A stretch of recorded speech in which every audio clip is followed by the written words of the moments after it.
Hello guys, कैसे हैं आप। Good morning to all of you. आज हम चर्चा करेंगे एमएसएमई। एमएसएमई जो कि नाम से ही पता लगता है, micro small and medium enterprises. ये भारत सरकार ने, गवर्नमेंट ऑफ इंडिया ने एक एक्ट सन 2006 में लाया था, जिसको हम कहते हैं MSME D act, micro small and medium enterprises development act 2006। उस एक्ट के मुताबिक जो हमारी अलग अलग यूनिट्स हैं, माइक्रो स्मॉल एंड मीडियम, इनकी शुरू में जो डेफिनेशन थी उसका इन्वेस्टमेंट प्लांट एंड मशीनरी में, मैन्युफैक्चरिंग का अलग और सर्विसेज का अलग, इस तरीके से डेफिनेशन रखी गई कि माइक्रो यूनिट कौन होगा, स्मॉल यूनिट कैसा होगा, मीडियम यूनिट कैसा होगा। उसमें मैन्युफैक्चरिंग और सर्विसेज के इन्वेस्टमेंट का डिफरेंस था। वो एक्ट जो 2006 था उसके मुताबिक प्लांट एंड मशीनरी में जो इन्वेस्टमेंट था उसके ऊपर कई बार क्वेश्चन आता था कि इसमें कौन सा आइटम रखा जाए, कौन सा ना रखा जाए, इनिशियल इन्वेस्टमेंट हो या बाद में कोई आइटम ऐड होते हैं। तो इस तरीके से वो एक कन्फ्यूज़न की बात थी। और जो इसका सही में जो बिगनिंग की जो परिभाषा थी, जो अब हम बात करते हैं micro small and medium enterprises की, तो उसमें मैन्युफैक्चरिंग के लिए इन्वेस्टमेंट था प्लांट एंड मशीनरी में 25 लाख, स्मॉल यूनिट्स के लिए 25 लाख से 5 करोड़ और मीडियम के लिए 5 करोड़ से 10 करोड़। ये मैन्युफैक्चरिंग यूनिट्स के लिए था, micro small and medium enterprises के लिए। उसके बाद में सर्विसेज सेक्टर अलग था, जो सर्विसेज प्रोवाइड करते हैं, मैन्युफैक्चरिंग के अलावा सर्विसेज प्रोवाइड करते हैं। उसमें इन्वेस्टमेंट की रकम कम थी, 10 लाख था माइक्रो तक और 10 लाख से 2 करोड़ तक स्मॉल एंटरप्राइजेज के लिए, और मीडियम एंटरप्राइजेज के लिए 2 करोड़ से 5 करोड़। ये कुल मिलाकर के अमाउंट अलग अलग थी, मैन्युफैक्चरिंग के लिए अलग और सर्विसेज के लिए अलग। अभी कन्फ्यूज़न की बात कई बार आई और इस तरीके से बार बार ये क्वेश्चन उठता था, ये प्रश्न आता था, भारत सरकार को भी जवाब देना पड़ता था कि इसमें कौन कौन से आइटम शामिल हैं, प्लांट एंड मशीनरी का ओरिजिनल इन्वेस्टमेंट शामिल है या नहीं है। और उस तरीके से उस कन्फ्यूज़न को दूर करने के लिए भारत सरकार ने अल्टीमेटली 1 जुलाई 2020 से एक अमेंडमेंट और ला करके और इसकी जो हमारी जो micro small and medium enterprises है उसकी डेफिनेशन में बदलाव किया। अभी यूनिट्स को किस तरीके से हम बांटते हैं, माइक्रो, स्मॉल और मीडियम, इसके लिए हम जब अभी लेटेस्ट डेफिनेशन की बात करें कि माइक्रो कौन है, माइक्रो इन्वेस्टमेंट और टर्नओवर दोनों के बेस पर है। अभी भारत सरकार ने investment in plant and machinery के कन्फ्यूजन को दूर करने के लिए टर्नओवर साथ में जोड़ दिया कि टर्नओवर कितना है, एनुअल टर्नओवर कितना है, वो उसके हिसाब से यूनिट्स का क्लासिफिकेशन कर दिया। अभी लेटेस्ट जो हमारा लागू होती है इसकी डेफिनेशन, उसके मुताबिक माइक्रो यूनिट्स वो हैं जिनका investment in plant and machinery 1 crore है और टर्नओवर 5 करोड़ तक है। इसी तरीके से स्मॉल एंटरप्राइजेज वो हैं जिनमें investment in plant and machinery 10 crore है, 10 करोड़ तक, और टर्नओवर 50 करोड़ तक।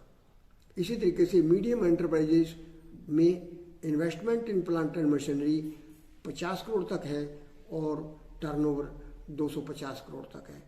इस तरीके से इसमें टर्नओवर को ऐड किया गया है और इन्वेस्टमेंट भी है अभी इसकी परिभाषा में।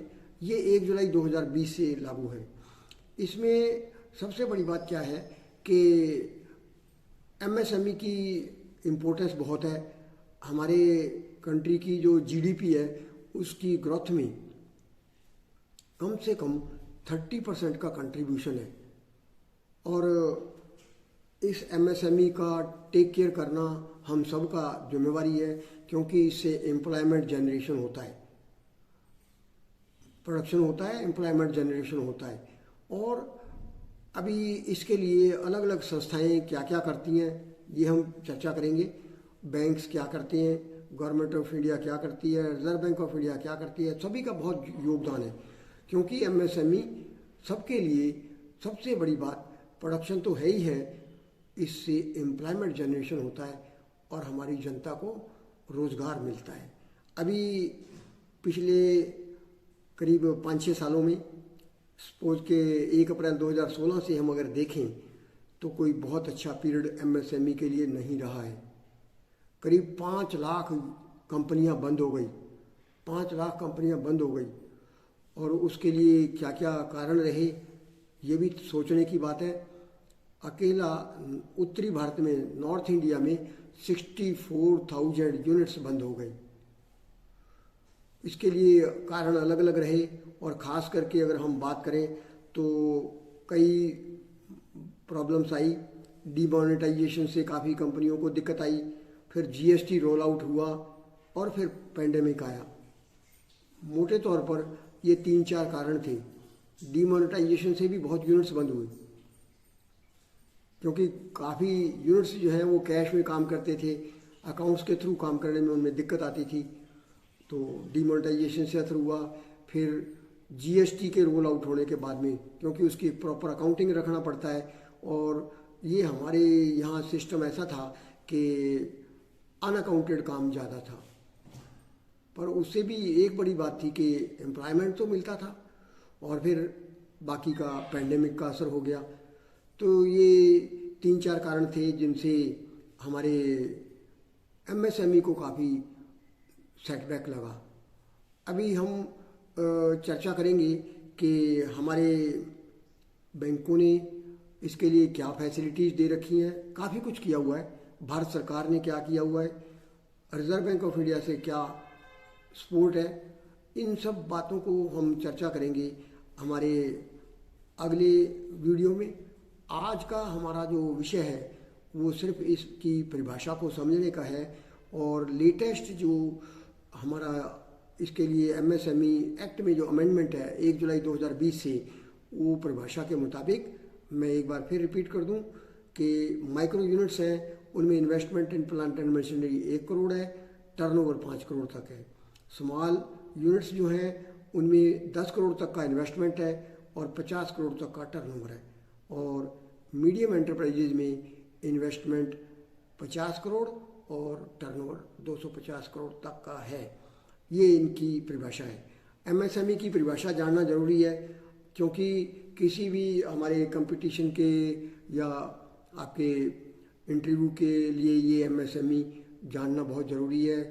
चर्चा हो सकती है, और कंपटीशन का है, धन फाइनेंस का है।